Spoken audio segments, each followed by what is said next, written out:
Hello প্রিয়ন, আমার খুব পছন্দের আমার ফেভারিট একটা স্যালাডের রেসিপি আমি তোমাদেরকে শেয়ার করব। এটা খুব হেলদি একটা স্যালাড।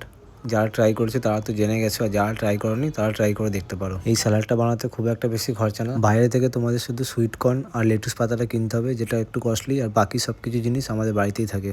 শসা, পেঁয়াজ, লঙ্কা, লেটুস পাতা, সুইট কর্ন, একটু জলজিরা, একটু বিট লবণ, লেবু আর ডিম বয়েল করে নেবে। আমি 2টো ডিম বয়েল করেছিলাম, যেহেতু আমি আর আমার মা খাবো বলে। একটা বড় বাটি বা একটু বড় ডিশের মধ্যে যদি তোমরা মাখিয়ে নাও, তাহলে আমার মনে হয় যে এটা বেটার হয়।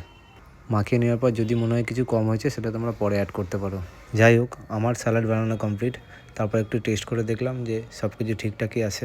আমার মা টক দই খাবে না, তাই মায়ের জন্য বাটিতে করে একটু আলাদা করে তুলে রেখেছিলাম। তারপর 2-2.5 চামচ মতো টক দই স্যালাডে দিয়ে ভালো করে মাখিয়ে নিলাম। এবার আমার স্যালাড পুরোপুরিভাবে কমপ্লিট। আমি টক খেতে একটু বেশি ভালোবাসি বলে আমুলের এই টক দইটা আমি নিয়ে আসি, এবং এর সাথে লেবু আর জলজিরার পরিমাণ একটু বেশিই দিয়েছিলাম। সো যাই হোক, আমার একটা প্রিয় স্যালাডের রেসিপি আমি তোমাদের সাথে শেয়ার করলাম। এটা তোমরা দুপুরে লাঞ্চের আগে খেতে পারো। যে সমস্ত দাদা দিদি ভাই বোন ওয়েট লস করতে চাইছো, লাঞ্চের আগে এই স্যালাডটা প্রতিদিন তোমরা খেতে পারো, ভীষণভাবে হেল্প করবে। থ্যাংক ইউ সো মাচ ভিডিওটা পুরো দেখার জন্য। দেখা হচ্ছে নেক্সট ভিডিওতে।